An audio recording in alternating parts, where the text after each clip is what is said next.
if you can keep going, but if you're okay, ready to switch gears, we can. We have a few other things to cover. Well, that's really all I have handy. I've got a bunch of guitars here, but we're not talking about guitars. So.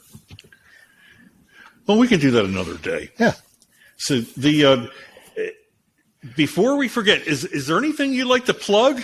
I mean, this is part of the format of this podcast is everybody gets a chance to talk about concerts or whatever they have.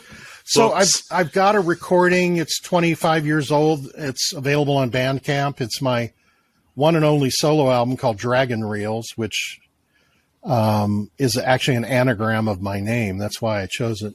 There was kind of a spooky story. I had an instrument made by Stephen Owsley Smith, who's this amazing luthier who doesn't build anymore, and his instruments are very sought after.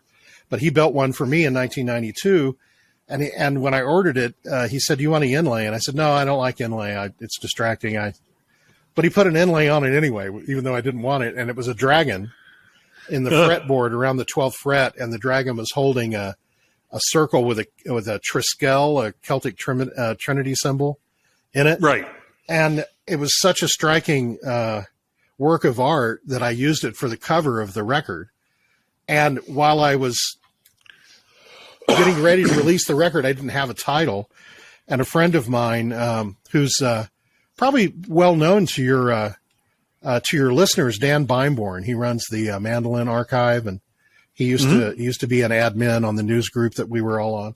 He plays a Sobel, and he's got a whole bunch of Gibson mandolins. But just for fun, he was entering his friends' names into an anagram server on the web. And so he sent me a readout of a bunch of anagrams, and one of them was Dragon Reels. And I thought, oh, well, that's just too weird, given that Steve had surprised me with the inlay on the instrument. I mean, it actually worked out perfectly. No extra letters or anything. Perfectly. Wow. Yeah, Roger Landis, Dragon Reels. So that's what we called it, and I used the dragon for the cover of the album. And so that's available on Bandcamp. I'm easy to find. I've got another duo record that I'm going to put up there pretty soon. I was made with my friend Chipper Thompson, who's a really great songwriter and kind of blues and roots rock and old time and bluegrass roots musician. We did an album. We wanted to do an album for two bouzoukis, and because we played such disparate styles, we really couldn't just find anything that we could play together. So we just started writing new music, and so that grew into an album that's called the Janissary Stomp, and it kind of jumps around stylistically, but people might be able to find that available in a hard copy, but we're going to put it up on Bandcamp here pretty soon. The other thing is I was asked a number of years ago to author the first volume of the Hal Leonard Irish Bouzouki Method. And let's see if I have a copy here I can show you.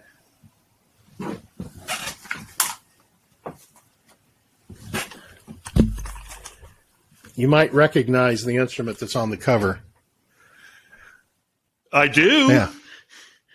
So it was a different bridge then, but same type of bridge, but a different one. So yeah, I did this. That's a cool bridge. Yeah, it is. This so this book is it's a beginner book. It assumes you've never played, and it assumes you want to play accompaniment in Irish music.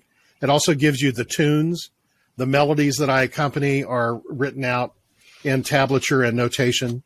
So it's geared towards a beginner. And I know that there's a pretty large audience out there for the second and the third and the fourth volumes, which may be made it someday. But the way their paradigm is, they base the viability of the second and third volumes on the sales of the first, which in this case, actually, I think the second and the third would be more viable than the first because there are more experienced players who are not beginners. But anyway, at some point, I may do another volume for them. Very good. It's is that all you? If you think of anything else, we'll find a way to stick it in the another mix. plug. and you've listened to some of these, I think. My colleague and my department chair in the Department of Musicology at the School of Music here at Texas Tech. Ah, yes. He and I have done a 2.5 season long. We're hoping to get back to finish the second half of the third season. A podcast called Voices from the Vernacular Music Center. So if you just Google Voices Vernacular Music, you'll find it.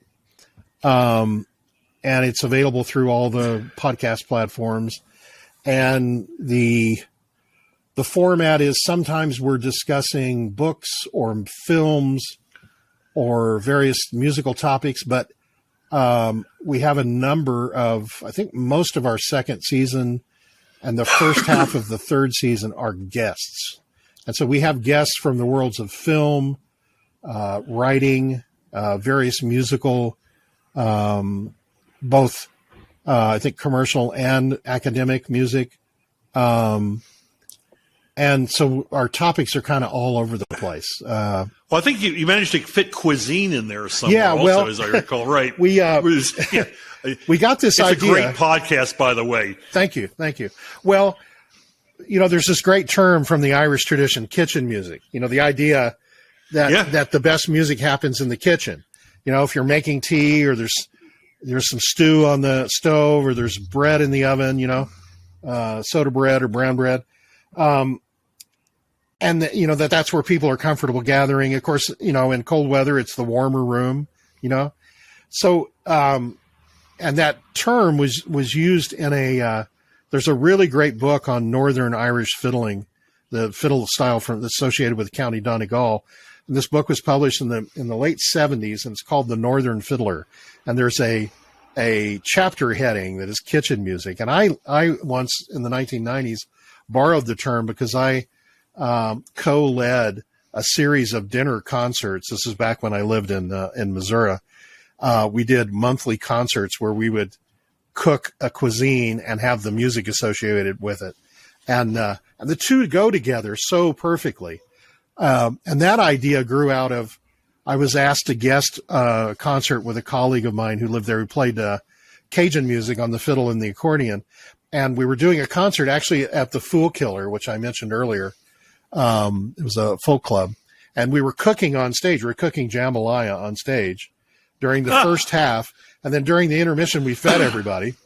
And then we came back and played music. And I think we had some dancing. And that was such fun to do that, those things together, that we did a series out of it. And so then when Chris Smith is my colleague's name that I did the podcast with, Dr. Chris Smith, we both love to cook and we love to eat. And so I said, it might be fun when we have a guest when we're done with the interview sections, to stop and then ask them for a food memory, an anecdote, a recipe. And we got really great stuff out of our guests. One of them was a filmmaker who had worked with the great Les Blanc, and they were doing a film on Cajun music. And Marc Savoie, the accordion player and accordion builder, they got a clip of him cooking gumbo and explaining how gumbo works, right? And so she told that story, and then we had to go and look for the video. Her name is Chris Simon, who's a really great documentary filmmaker. So that's one example. So we collected those and we edited a show together of all these food memories and a few recipes, and that was a lot of fun because vernacular culture. There's vernacular language, vernacular music, vernacular food, vernacular architecture, I guess vernacular clothing.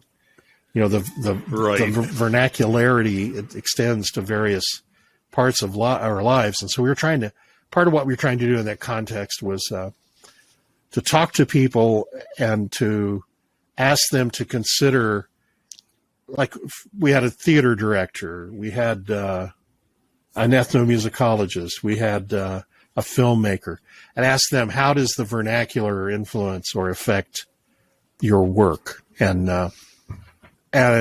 we got fascinating answers. So yeah, it's a fun podcast. I think that's all I have to plug. I direct a biennial conference on the electric guitar in American culture. We just had it in 2022, last October. It'll be back in October 24, and we do an annual concert here in Lubbock.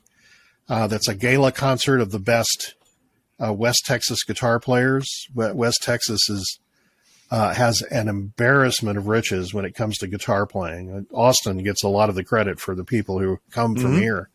And so we